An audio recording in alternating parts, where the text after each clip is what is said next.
Okay, affordable housing and supplemental budget request. Is there a staff report for this? Yes, there is a staff report for this. So on September 5th, your board directed staff to explore developing affordable housing, affordable low-income housing. The discussion centered around the donation of 7 construction trailers that were offered to the Betty Quan Chin Homeless Foundation. Since that time, the foundation has approached representatives from the city of Eureka and the county to place these trailers, for a lot to place these trailers on. The city of Eureka currently has placed the trailers at Hillflicker Lane in Eureka. The location is only temporary as it's in the coastal zone. So at your board's direction, county staff have reviewed county property, county-owned property, specifically near city centers and services and out of the coastal zone. And so I'd like to go through the property that we've reviewed. Do you want to give me that? So the first lot that we reviewed is the courthouse gravel lot, which is just east of the correctional facility. This lot has been committed to the Community Corrections Resource Center, also known as the SB 863 project. So half of that lot will go towards the 863 project. The other half of the lot, the Superior Courts have an ownership interest in.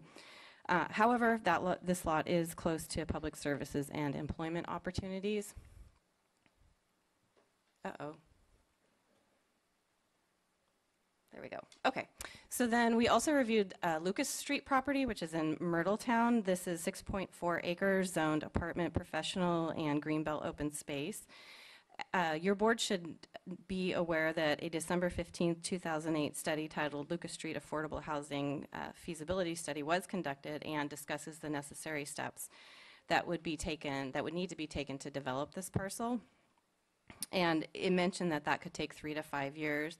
The topography of these parcels is a little bit limited. The area closest to Myrtle Avenue, there's a little bit of a shelf there, and then the property dips into a ravine, and there's some wetlands there. So you can see up here, this is sort of the shelf area, and then obviously it drops down. However, this property is close to public services and employment opportunities. We also reviewed Christensen Way, which is in Eureka near the old General Hospital. This is a steep lot with county drainage running through it. The property was paid for and owned by the Roads Fund, which means if the county was interested in placing the trailers on this lot, the general fund would need to buy this lot from the Roads Fund. This parcel is zoned residential, 1 family, Gulch Greenway open space. We also reviewed Walnut and Canyon Drive, which is in Cutton. This site is heavily timbered and is currently being used by the Roads Fund for stockpiles. This was also purchased by the road funds. These are panoramic views, so 180 plus degree pictures of these particular sites.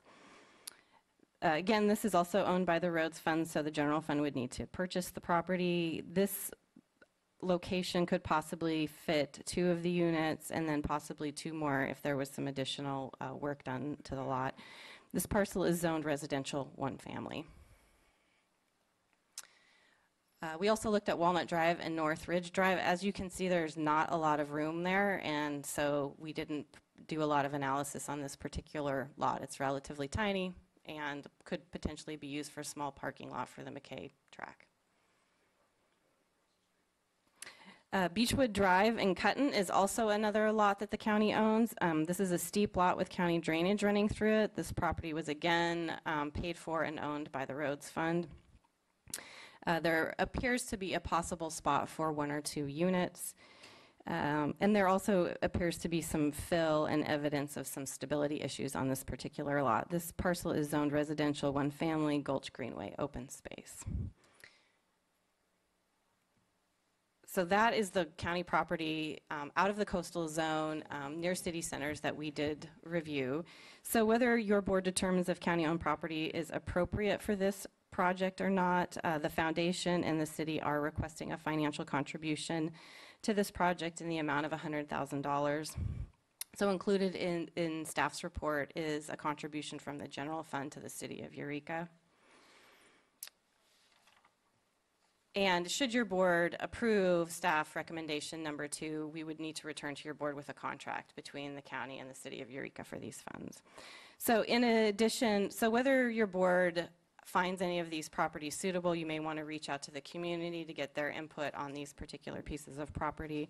But also staff needs to know if, if you would like county staff to continue to work on this particular project with the goal of permitting and preparing a permanent site for these trailers. So that concludes the staff report at this point in time. Thank you. Supervisor Bone? I think, and I happened in the last week or two, went and walked all the sites, and I think the site preparation for all of these is cost prohibitive. But the other thing is in retrospect to whoever manages these things, if we start putting them 2 at a time, we lose the ability to provide the services. We're going to spend more time, staff going between them, and lost time. And again, if it's the Betty Kwan Center or whoever it may be, a lot of those people are volunteers, and I don't think we need to put them on the highway. I think they need to be doing what they do best, much like we've done with the Container Village down on Commercial and things like that. What I would like to do, and the board has brought this up numerous times, all of these parcels, since they're not integral to what we do for Humboldt County, is I think we should probably, and the market is available right now, I think we should probably look at selling these properties. And I think what we should do, especially pertaining to the Lucas Street property, I think we should look at the value of the property and the timber value, because there's 300,000 feet on that, and timber prices are at they're getting back to those historic highs, and so we may want to look at it, or it becomes value added if we sell it with the timber on it. So I think Mattson and his group can probably look into that and see where we're at on it. But I think what I would do, or what my 20% would like to do, is we take these excess pieces of property, because we've talked about it. We talked about providing more housing, and see if we can work with whichever entity is going to manage this and buy a piece of property, or look for a piece of property in unison with the city of Eureka, so we can put all these units in one place, so it's a manageable, what we're trying to do, provide housing in one unit, much like an apartment building or something like that, a low-income unit housing, which they're talking about building on 4th Street and things like that, and go forward with having everything in one joint area, so services and those value-added efforts can be put into one location. I think if we start putting 2 in 1 and 2, we're going to have the problem of running all the sewer, doing all the maintenance, doing all that, and trying to provide services in our outlying areas where somebody would probably like, where they're zoned for a residential house now. So we should probably test the markets, because there are liability out there and they're not used. We don't have any value for county business with them right now. Supervisor Fennell?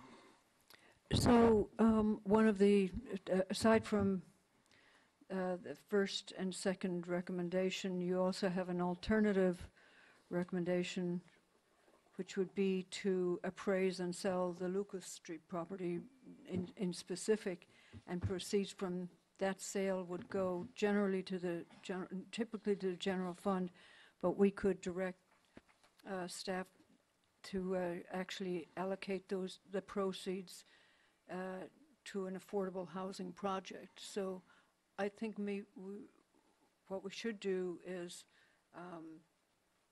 go with that, add that in as third part of our recommendation. And as we know, we've been talking about creating a task force. Maybe that's some entity that could work with that. That's my thought on this. Supervisor Bass? Thank you, Mr. Chair. And yeah, I know CAO Nilsson and I have, and I'm sure with others, she probably also had conversations on what a trust fund, a housing trust fund could look like, and how this, you know, whether it's just this one property, but how this can actually become, you know, a way to actually start moving forward and adding the actual units we need versus just, you know, a lot of Band-Aids. So I think, you know, I think that's a good idea. But in this one item, it does mention just the Lucas Street property. Would your intent be that today we decide if we wanted to surplus them all? How does this process work?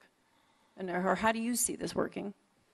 I'd be interested to know if the roads commissioner was interested in surplusing those other parcels. That's why he's here. The Lucas Street parcel is the most viable to surplus. The others, my bet were bought by the road fund because damage to them by our drainage, and we purchased them.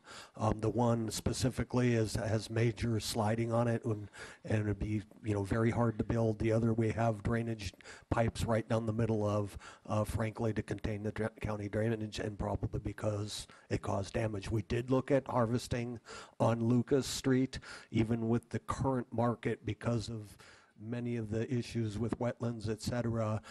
It wasn't going to be a moneymaker, and it is be our recommendation that we sell the property as is. Supervisor Wilson?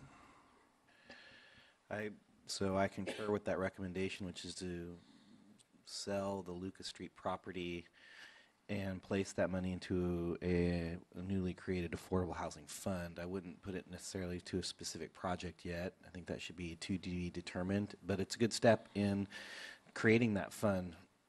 I would even propose one step further, which some counties to the south of us are now doing, which is basically they take their TOT, their occupancy tax from their Airbnbs and those style of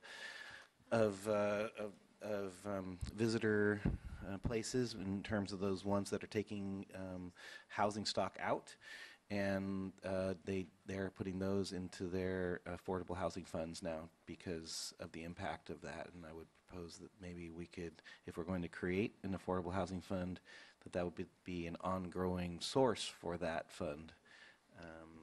And so I would add that to the list. Okay. Is there any public comment on this item?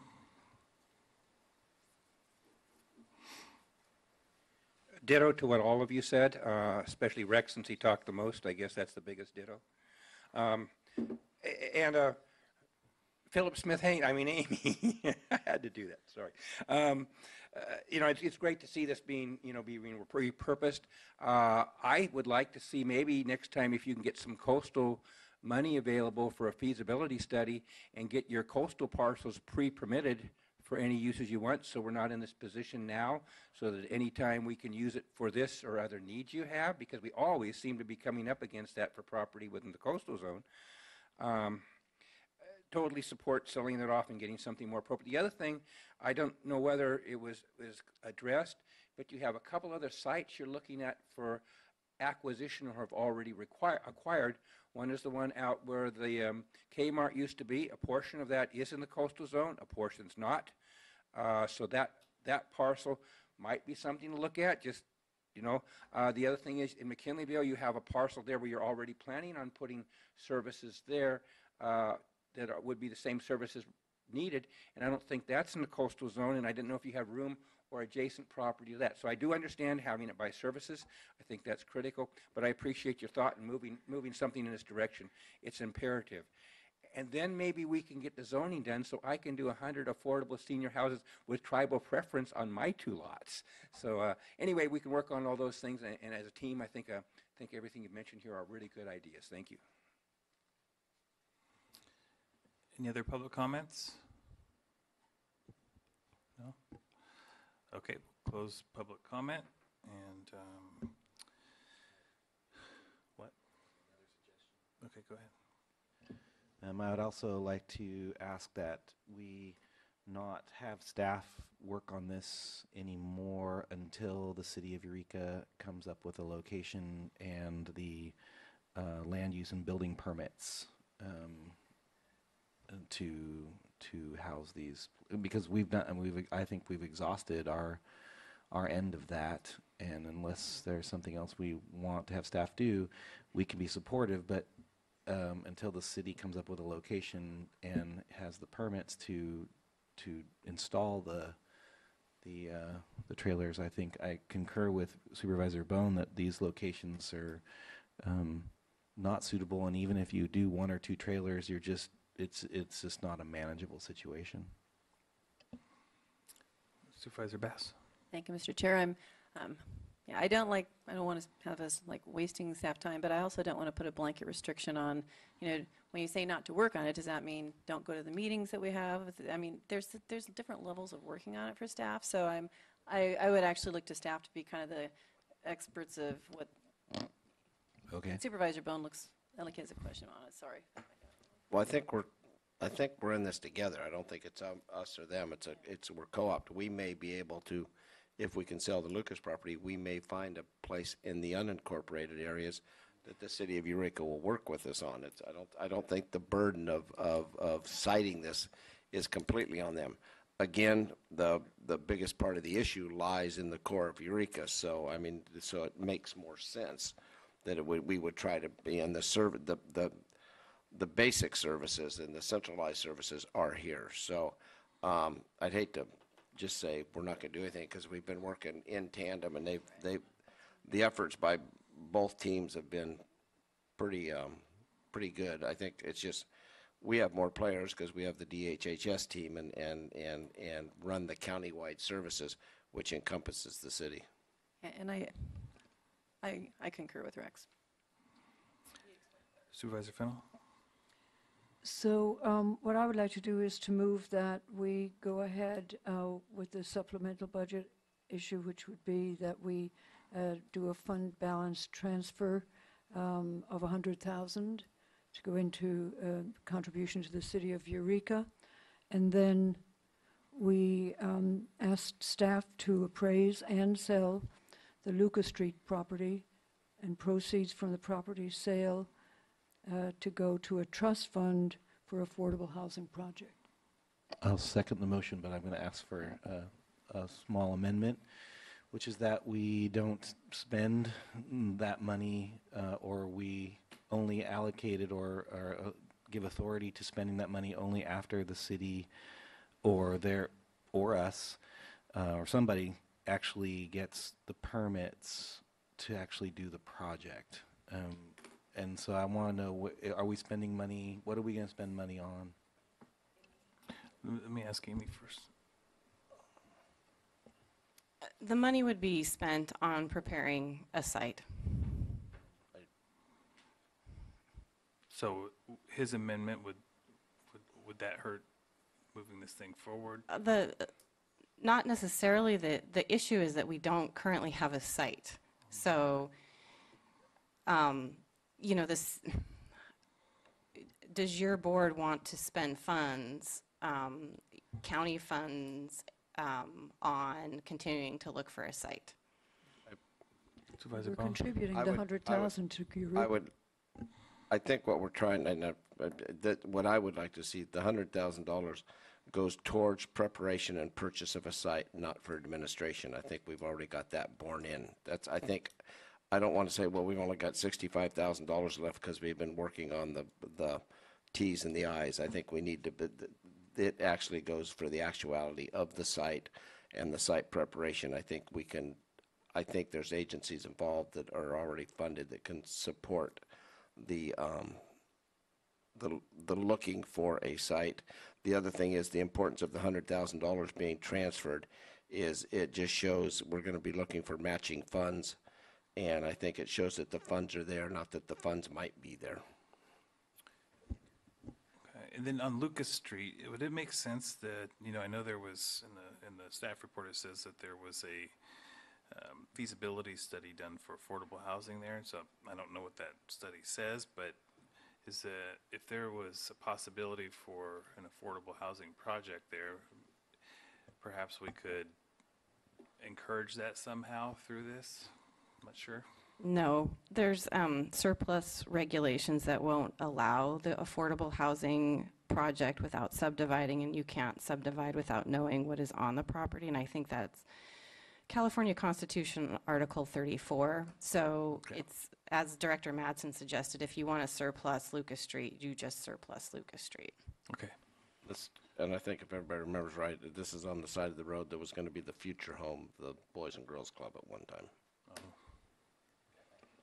And Karen Sucker's come up, who's the business manager for the Betty Kwan Center.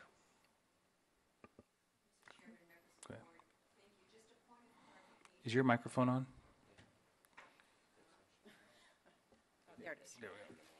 Just a point of clarification, the trailers are currently housed at the foot of Hillfiger, and the city is attempting to secure an emergency coastal development permit to allow those units to be functioning and offered for the vulnerable population once we secure that permit. So the $100,000 could be utilized to assist in setting up the infrastructure, the utility connections, to allow that to happen. So we have a temporary site. We're hoping for that, a temporary permit from the coastal zone. And beyond that, we're homeless. You know, we are at the mercy of the public entities to assist with housing these units that will supply 42 units for families and single individuals. So Betty is prepared to do so once the permanent housing is secured. We're prepared to do so on a temporary basis, assuming we are successful in obtaining an emergency permit. So hopefully that helps. I have Supervisor Wilson? Thank you.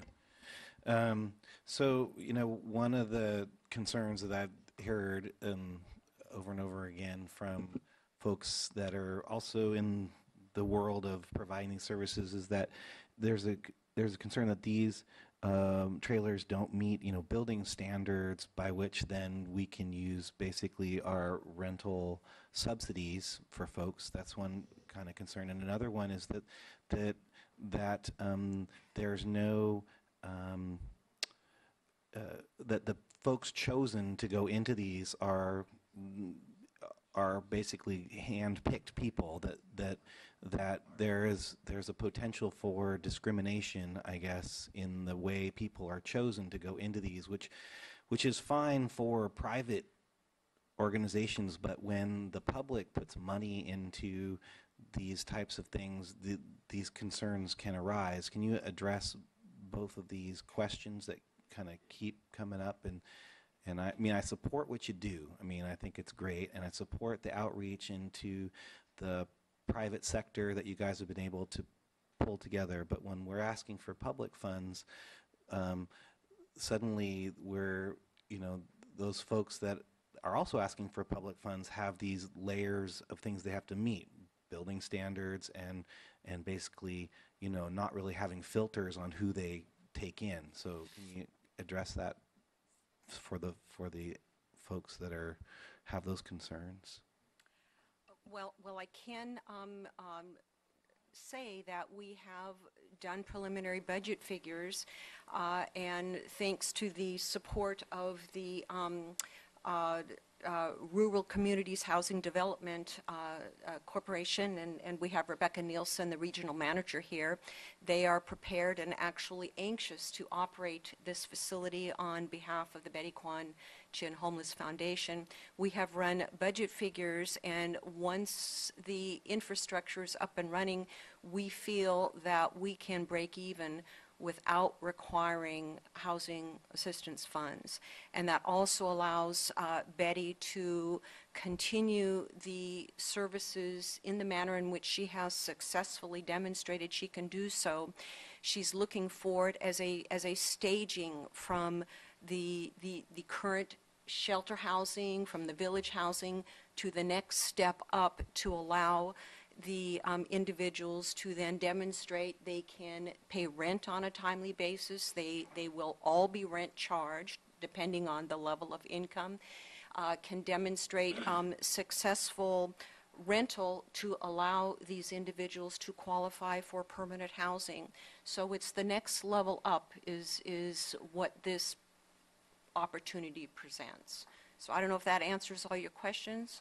It sort of does. I mean, basically, you're saying we don't need the rental subsidy, or your business plan doesn't require the rental subsidy. So, but on the other side of that, I have huge sums of monies available for rental subsidies, and so it's, you know, we have the sort of need to actually spend those rental subsidies, and it's awkward to have that available and not be able to put that into our community or even into your organization because we can't meet the living standards that are required for those subsidies. That being said, I support what we're doing here. We need to, I'm just saying, people are asking these questions. I want to make sure that we're talking about them, and I think we're ready to move forward on this. So, Sorry. And just, to address some of I've been fairly involved when we were down at the Mercer Fraser lot, and then when we moved down, when Betty has moved. I don't know, I didn't get the idea that how you pick the level of homelessness. We're not taking anybody out of houses. I think a lot of what you hear is people that are, believe it or not, just like in any business, upset at somebody's success and want to know why they can't have the money to duplicate that success. Well, a lot of that success that Betty has on turning this over was 15 years of no public monies, and now we've been able to assist Ann. If you look at over the turnover rate of what we've had down at what she's had at the Container Center, there has been, it is truly a staging area. I think she's put over 100 people to work. I think she's put 60 into permanent housing that started out in there. So I don't think it was, I don't understand I don't know the level of homelessness that you get cherry picked for that. But I think the success is what we look for at the end of the day, and that's the numbers we're hoping to achieve, I think. I have just one more request. Sorry. I know you're hungry, so Estelle. So I was wondering if we could add to your motion that staff bring back a proposal by which we take TOT monies from Airbnbs and those types of rentals. I don't know what they're called right now, but to basically help fund the affordable housing fund that we're creating today as a proposal to come back for discussion. I'm reluctant to step into that area. I think that might be more appropriate for when we have our discussion on February 6th. We talk about our approach to the homeless then. I'd kind of like to keep this one clean and then definitely bring that up if that's okay with you. Thank you. Just the first, yeah. What was the first? What was the? No, there were no amendments. It's just what I said. Yeah. Okay, that's what I thought. So this is the, looking at selling the Lucas Street property as excess, and then $100,000 to the city of Eureka is the motion on the floor, correct? That's correct. Okay. All those in favor, please say aye. Aye. Opposed? Abstained? Motion carries. Okay, and then now we have the Headwaters Fund Board Annual Report. Welcome.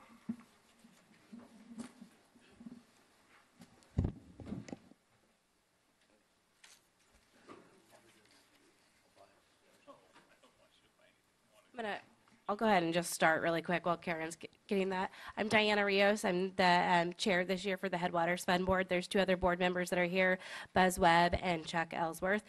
Karen's going to do the report very quickly, and so I'm going to let her just take it over. All right, thank you, Diana. Good afternoon, Chair Sundberg and members of the board. The goal of today's presentation is to provide you with an overview of the structure of the fund and the current activities of the fund the last fiscal year. You're already familiar with the structure of the fund. We've been over this a few times in the past, and so I will focus on our activities in the last year. The Headwaters Fund is organized to invest in projects to increase economic opportunity and quality of life. In the last 15 years of the fund's existence, there have been over $11 million in grants and $17 million in loans. The fund creates